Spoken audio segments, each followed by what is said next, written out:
নাও নাও তাড়াতাড়ি ভাতটা দাও, খিদে পেয়ে গেল।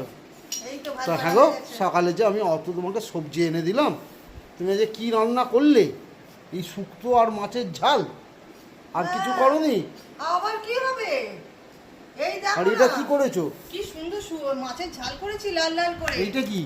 আর বলছি আর এইটা দেখো শুক্তোর কালারটা দেখেছো কি? দেখেছো? শুক্তোটা ভালো হয়েছে, এই ঠিক দেখো, আছে।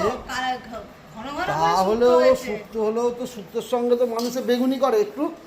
আর বেগুনি খেতে হবে না, বেগুন ক্ষেত থেকে যাও বেগুন ওই তুলে নিয়ে আসো। সকালবেলা বেগুনি এনে দিলাম তো আমি। এই দেখো, চিংড়ি মাছ দিয়ে, পাকা তেঁতুল দিয়ে, আর এতে কি আছে, রাঙালু আছে, কুমড়ো আছে, বেগুন দিয়ে অম্বল করে দিয়েছি। ব্যাস, আজকে বলেছিলাম আলু ভাজবো, আলুটা আমি ভাজতে পারি। তা আলুটাই বা ভাজুনি কেন? বেগুনি যখন করনি আলু ভাজতে পারতে। আরে আলু ভাজা নিয়ে এসেছি, এই দেখো প্যাকেটের আলু ভাজা। প্যাকেটের আলু ভাজা?